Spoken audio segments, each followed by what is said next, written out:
From URL, and once again, I appreciate everyone attending the webinar this morning. It is Thursday, the 21st, and just a note, next week, Thursday, we'll all be sitting around a table, not at this time, but sitting around a table and eating our turkey. So the weekly webinar that was originally planned for Thursday is going to be moved to Wednesday the 27th. So just mark that down. I wanted to, before we get into the agenda, I just wanted to update you quickly on some of the issues that, or some of the questions that I've been getting. As far as rates, the Health Connect system for quotes is up and running, kind of. For 2014, they have loaded the Aetna programs and rates, Northeastern Blue Cross, Western Highmark Blue Cross Blue Shield, and Central Highmark Blue Shield. So those are available on our site. You can go to our website at urlinsgroup.com and go under Health Connect and log in to run those rates. And of course, as I'll discuss in the agenda, you'll also be able to ask your case manager for assistance.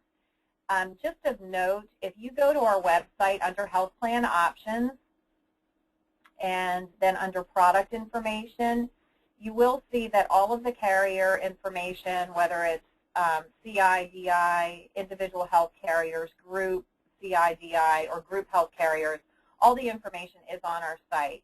But I wanted to draw your attention just to one of the pages, which is Highmark Central. You'll see that we have the applications, the rates, the brochures, the summary of benefits, and all of the information that you need for 2014 outside the federally facilitated marketplace and, of course, inside. Coincidentally, this carrier happens to be the same rates for in and out. And then, of course, you'll see our 2013 product line until that's no longer available. So just be aware that when you do go to our home page and Health Plan Options under Product Information, you're going to see outside of the marketplace, inside the FFM, and then again the current plans. So that's what I wanted to draw your attention to just before we get started. And I will start with the agenda now, if I can, for some reason, there we go. So the FFM saga, I wish one Thursday that I can get on this phone and say that the saga does not continue, but at this point it is continuing, and I don't know why this is advancing, but sorry guys. All right. For submissions online at healthcare.gov, I can tell you that it is not necessarily working well. I have talked to agents that have been successful in getting their cases entered on healthcare.gov, but it is still intermittent at best, and I still don't necessarily recommend that you use that route, although if you want to give it a whirl, you can certainly do that. By my estimation, submission over the phone is still the best route to take. However, there are also some glitches with that. Recently, in fact, last week I mentioned that the HIM workers were saying they couldn't take the agent information or they wouldn't take it since the agent was not on the phone. All of that is being worked on. All of that is incorrect. The HIM workers are instructed to take the agent information over the phone so that you can get credit. Now, there's a caveat to that, because what is happening is once the insured or your client makes application, and making application through the HIM over the phone or through healthcare.gov is nothing more than getting that person in the system, creating an account for them so that the HIM can make their subsidy determination and then show them the plans available and the rates so that they can choose a plan and make application. So once let's assume that all of that is done. The insured gets their subsidy determination, they make a plan choice. The HIM nightly sends the 834 reporting to the carriers. There is bogus information, skewed information that is going to the carriers. And one of the issues is that the agent information sometimes doesn't show up on that 834 reporting. So I've been working, obviously, with NAHU and the Pennsylvania Insurance Department on trying to fix this, not only for fixing it on the back end for a client that you are, is your client and gave your information to the HIM worker, but also a way to get an agent added to somebody that went in there and created an account without your information and wants to choose a plan and needs your help doing that. So they're working on, it's twofold. They're working on a way to get agent information added after the process is complete and added before the plan selection is made. So, again, hopefully we'll have some good news quickly on that. But the workaround for that is if you're doing submission over the phone, I want to refer you to the Appendix C that is included in the individual application for a single or a family application. This Appendix C is going to become very important because not only is that going to give your client your information when they're calling in and it's going to be at their hand, but it's also going to possibly be used for you to get credit, so on the back end. So I would suggest that this information is pre-populated by you, your name, address, city, phone number, your ID number, which is your FFM user name that you created for the Marketplace.Medicare Learning Network, where we all took our training modules. That is your user ID. The application start date, again, your first name, your organization name. That is just, you can put URL in there if you choose to, or you can leave it blank if you have an agency name. I've not seen a good use for organization name at this point. But again, your ID number, which is your FFM user ID, and then your national producer number. So all of this should be pre-populated on any application that you send out to your client as a reference for them to complete. Also as a reference for them to refer to you and give your information to the health insurance marketplace worker. But a point that I really want to make is that I would encourage all of you to get your client to sign and date on this Appendix C so that there's a way that we can claim those cases if they fall through the cracks. If your client is making application over the phone, it's going to be important for you or them to write down the name of the HIM worker that they're talking with, the date they made the call. If they're given any application ID number, write that down. So that's definitely going to be important. Again, any information that you can keep on file for these applicants is probably going to come in very handy. So that is what we're recommending at this point. And let's go back here. So we covered the saga, the submission online issues, over the phone issues, and what I would recommend you do with that Appendix C. So if anyone has any questions on that, we can revisit that during the open forum. Now, on to the speech that the President gave after last week's webinar. Basically, the issues were that if you like your plan, you can keep it, maybe.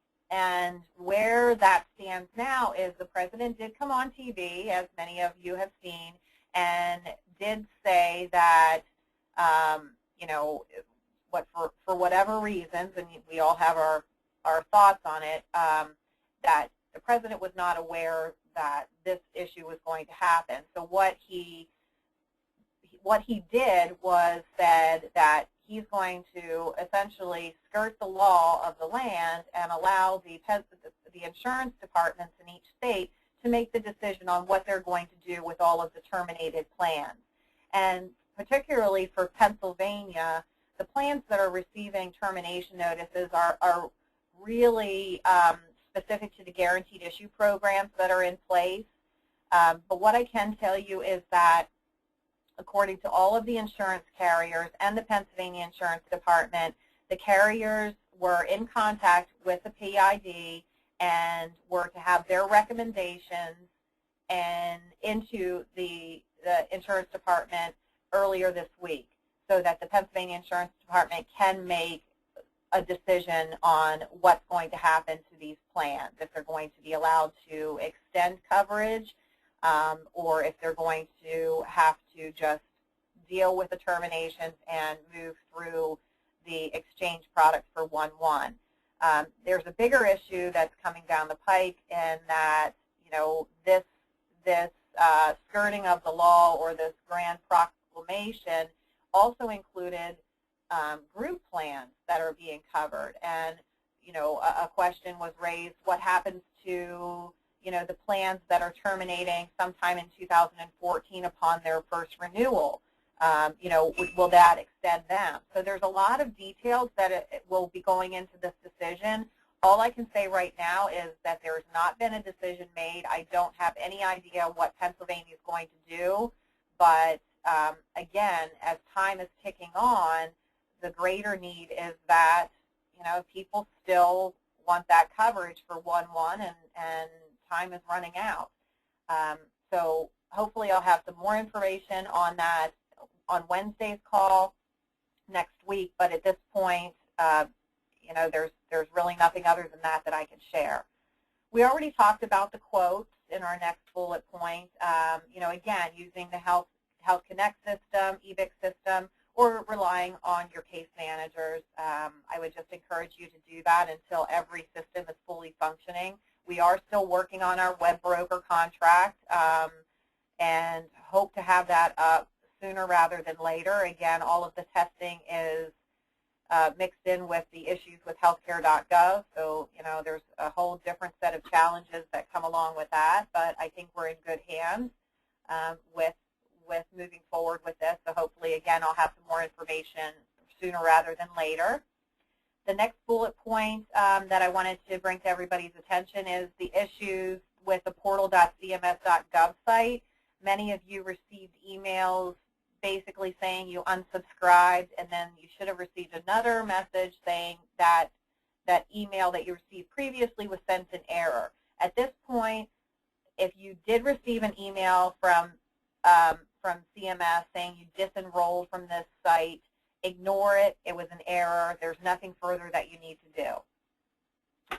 So that brings us up with all the bullet points that I've identified for today.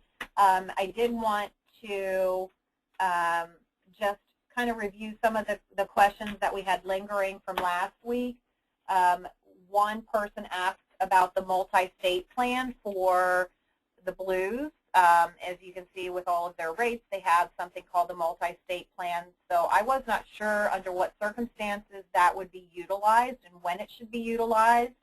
So I did go to Highmark with that, and what they said was that as a member of the Blue Cross Blue Shield Association, they were required to have a multi-state plan in the event that a state did not have an on-exchange offering through the Blue Cross Blue Shield Association.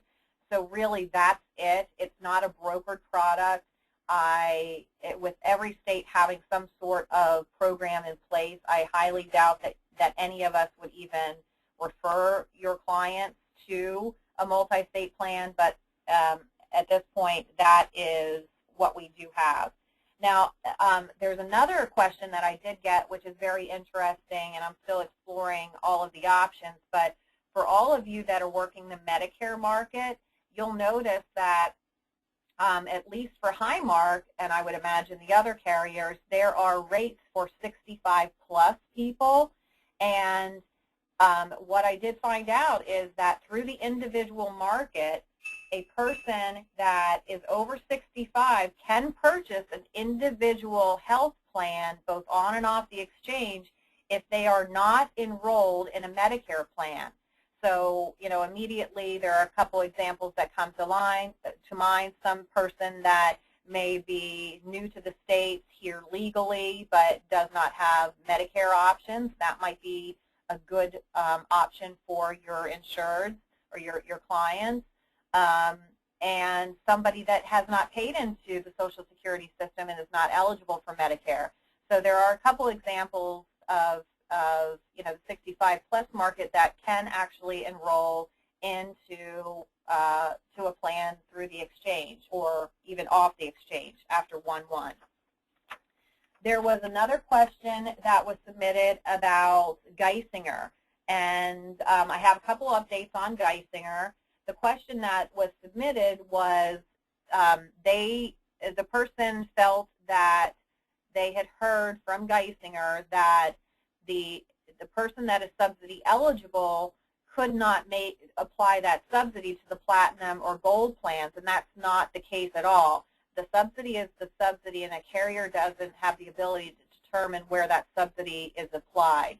So a subsidy can be used for bronze, silver, gold, platinum plans with any carrier. Additionally, Geisinger did call this week, and it appears that they have made a decision to move forward with paying agents on the individual products and, of course, the group products. I don't know what that is yet, and it's not been finalized, but it does appear that they at least have made what I consider the right decision and will pay compensation. When I get information on that, of course, I will pass that on. There was another question that was submitted that I had some follow-up for, which was if a person, a group, an employer is offering coverage, and the question was, can they pay, the employer pay a certain amount for children dependents that are 21 and under, and then a lesser amount for those 21 through 26. And I've been getting mixed answers on that, but I still contend that moving forward, once the discrimination testing gets applied, that would not be an acceptable practice. So I'm going to hold to that. If there's a loophole that I'm not aware of, then, I cry uncle. But at this point, I am going to at least defer to the more conservative approach. So those are the questions that we did have submitted or hanging over from last week. I have a lot of submitted questions. One of them specifically has to do with the cost-sharing benefits. As you all know, insureds can get subsidies for, in varying amounts for anyone that is up to, for income up to 400% of your federal poverty level. So if you have a client that their income brings them 400% or below the federal poverty level, then they are subsidy eligible. For those that are 250% and below, not only do they qualify for the advanced premium tax credit, aka premium subsidies, but they would also qualify for the cost-sharing subsidy. So when you go to the Kaiser Family Foundation subsidy estimator, there's going to be an additional paragraph below where it talks about the silver plan and then the bronze plan and what your subsidy would do if you chose a bronze plan.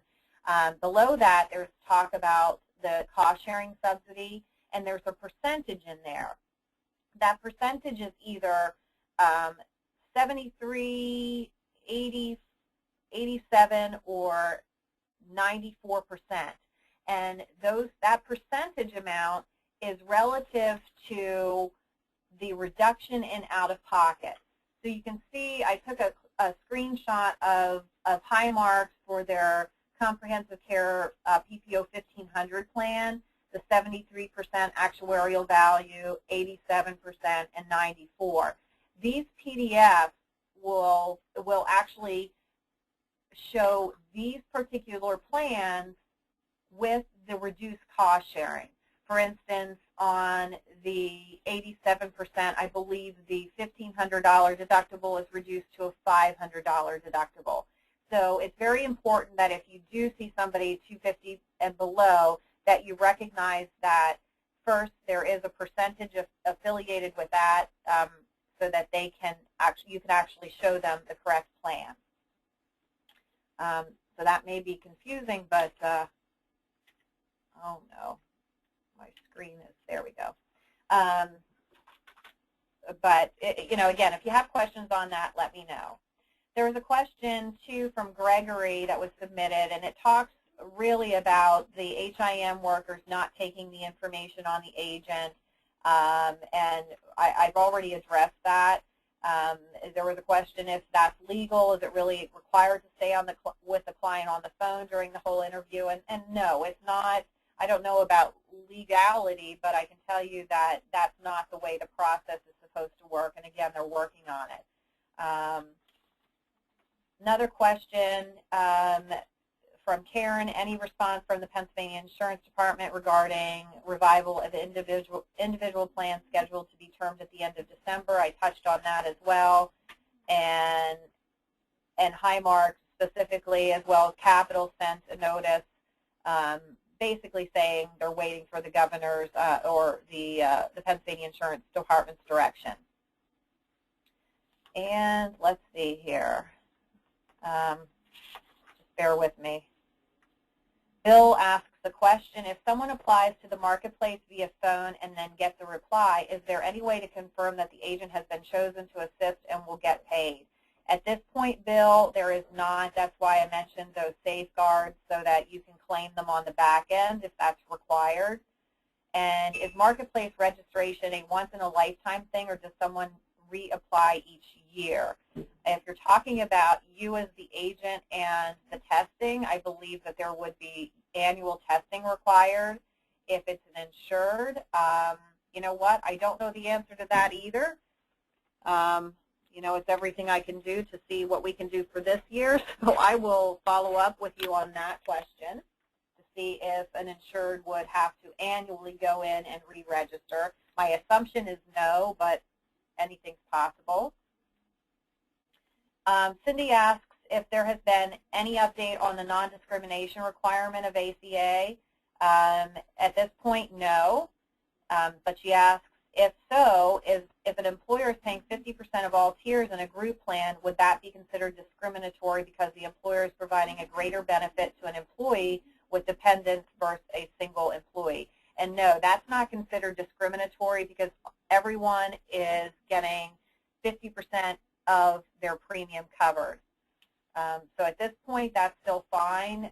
Once they really do get through the discriminatory testing, you know, there may be a different answer to that, but at this point, it's fine. And I can tell you that there's a lot of other things that they have to worry about before they get to that discriminatory testing. So I would say at this point it's fine, and for the immediate future, certainly it's fine. Greg asks the question, with all the information, everything unraveling, do I really think that Obamacare will survive? I think that it's going to survive in some form. What that ends up being, I don't know. And he goes on to ask about the issues with the cancellations. Again, that's on hold until we hear direction from the carriers and the insurance department. And he goes on to ask about the commissions and how do they expect agents to continue to write their product for basically nothing. And I understand that, definitely. It's a big cut in compensation. I can tell you that we're working on some sort of incentive program so that you can earn a little bit more, hopefully. Those details haven't even been worked out yet. We're still trying to work through, you know, what this landscape actually will look like. But if we can at all offer any sort of bonus or incentive, then we will certainly do that. I can tell you, too, that the individual market has always been volume-driven, and with close to 2 million people in Pennsylvania losing their insurance, possibly, plus the second onslaught of those small businesses dissolving coverage. It's estimated nationally to be between 50 and 100 million people. I'd say that there's no shortness of volume potential, but again, we're all in this together trying to figure out this landscape. What is the time frame for enrollment by calling the exchange? Michael asks that question, and that's a really good question because it does take some time to get through the system. And at this point, you know, I would just keep enrolling, but essentially, if your client is not through the system, a plan choice is not made, payment is not made by January 1st, then January 1st is off the table. So as you can see, we're getting into Thanksgiving week next week, and then we're going to be right on December 1st. So time definitely is running out. I don't know if they're going to extend the deadlines, but at this point, we have to adhere to the fact that, again, they have to make all their choices, plan choices, and make payment, have it posted to that carrier by 1/1.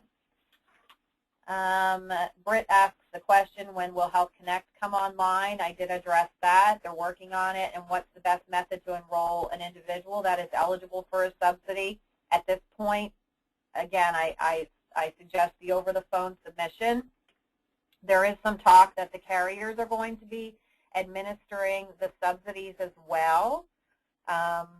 I think that was one of the proposals from the governor to the president after his speech last week. But again, there's nothing that no information that I have on that. And Chris asks the question. He says, if he has a client that qualifies for tax credits only, can they purchase a plan, bypass the exchange, and apply for and receive the tax credits when they file their 2014 tax returns? He says he's getting conflicting information, and I can tell you that I've heard this question an awful lot, but all of the sources that I have tell me the only way to claim that subsidy is through the FFM. I don't have any information saying otherwise. Now, of course, when a subsidy is determined, that insured can decide to take the full amount, they can decide to take a lesser amount, or they can decide to take none of it and then tally up when they do file their taxes. But again, all of it generates from their application through the FFM. Let me see here. Matthew asks the question, have any of my agents had success recently in enrolling clients through healthcare.gov? Surprisingly, yes. We talked about Geisinger commissions, an update on that. NEPA still has not released their commissions. And he said that he has several groups in Luzerne County, and Geisinger and NEPA are the only viable carriers up there. I can tell you, Matthew, that the group commissions seem to be a no-brainer. They're not changing those from what the information I have. So I would feel comfortable making those presentations because it was really just the individual commissions that were being questioned. So hopefully that helps. Those are all the questions that I've had submitted. So let's get to the questions that were typed in. Again, if you want to ask questions, you can raise your hand as well, and I'll try to unmute you. I'm not saying I'll have success. William says he's new to URL and very excited at what I'm seeing from a URL. Could you briefly go over the steps necessary to be able to certify in the marketplace? Bill, I will send you the information, but there are testing modules that you need to complete. There is no cost associated with that, but there is a specific site and several steps that you need to take. So I will send you that information separately so that you have it. George asks the biggest need is to confirm enrollments are good for client and broker information accepted, including my registration with the carrier. What is your guidance on how to do that?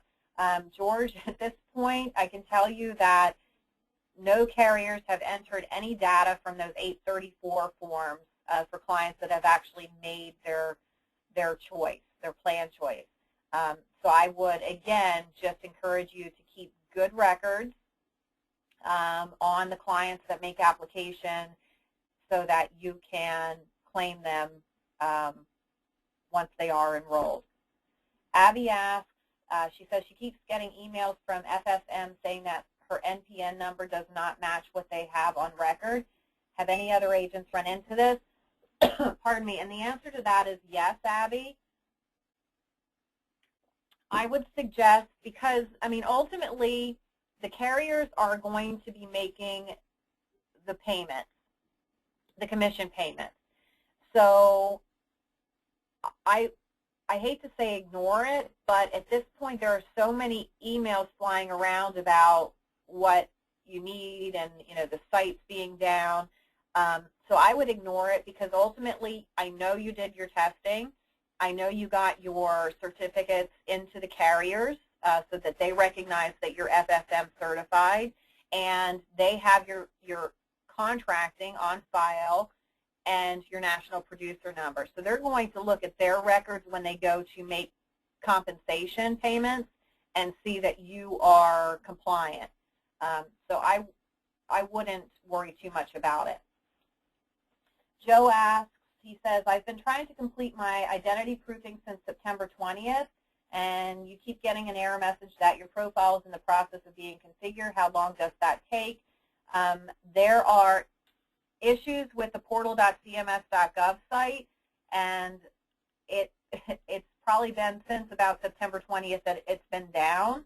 I don't have any real suggestions for you other than to keep trying, and that's all I have to say about that.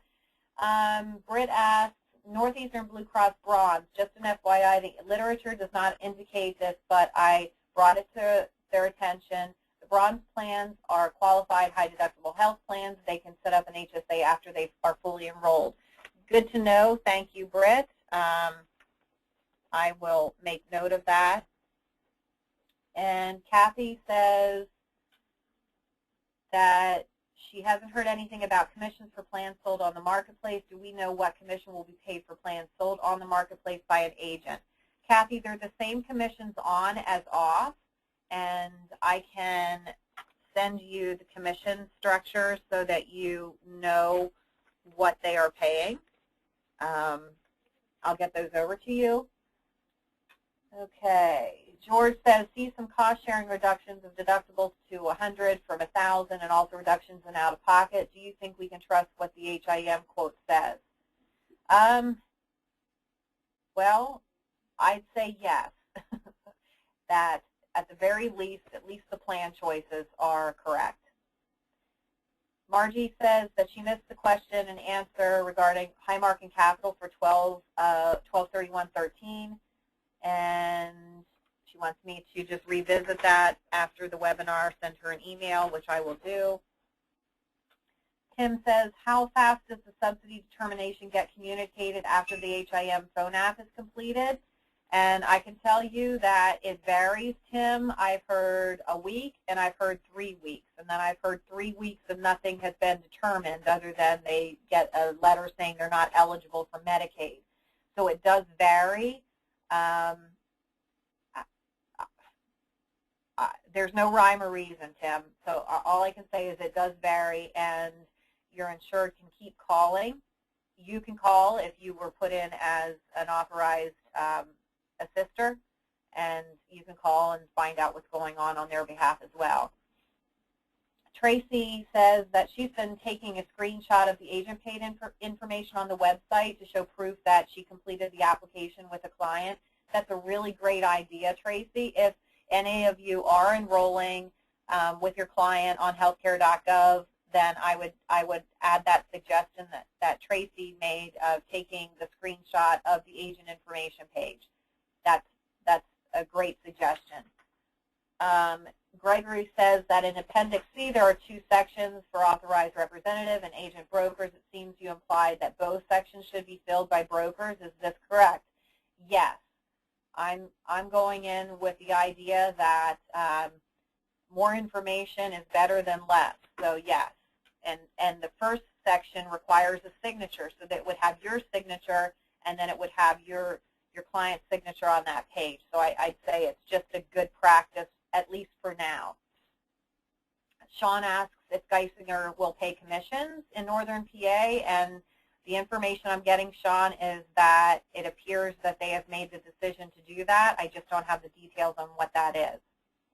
And Kathy says, this week top security officials of the FFM testified that the marketplace website is not completely secure.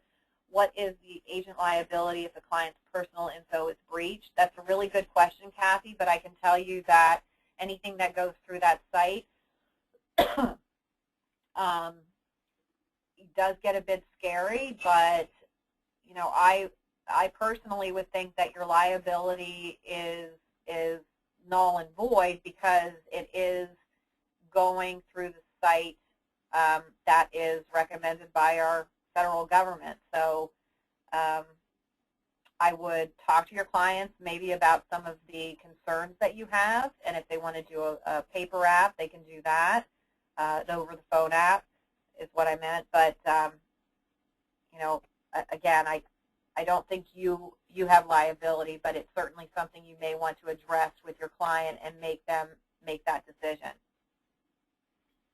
And there's one question. Based on your response, it seems there is no requirement for agent to be present at client's call. That's absolutely correct, Gregory. No requirement at all. I would suggest, though, that you do, at least for the first several calls, sit in with a client, do a 3-way conference call, or have them come to your office and make the call together. So it looks like those are all the questions. I don't see any hands raised. And another question is coming in.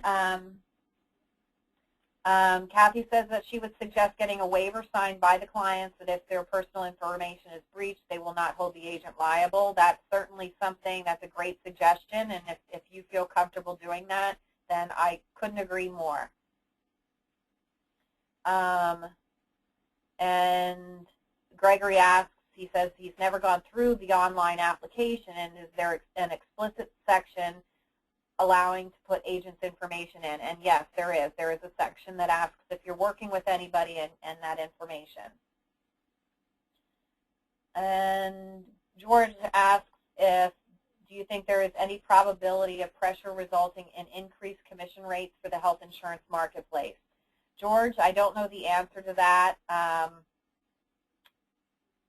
I would say that the carriers are probably not going to be open to that until a law would pass through the House and Senate to take that the agent compensation out of the administration portion of the medical loss ratio.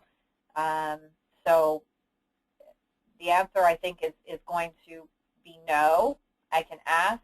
I have asked, but I just don't think that it's going to have any teeth until that law is passed, or that legislation is added. So it looks like that's all the questions now. No hands are raised. Just again, remember next Wednesday is the webinar at same time, 9:30, Wednesday the 27th. And once again, I truly, truly appreciate the time that you take out of your schedules to sit in on my webinars. Hopefully you find them useful. I certainly get a lot of questions that help me as well, just get a better handle on all of this. But again, I appreciate your business. I appreciate your time, and I hope you have a great day and a great rest of the week. Talk to you later.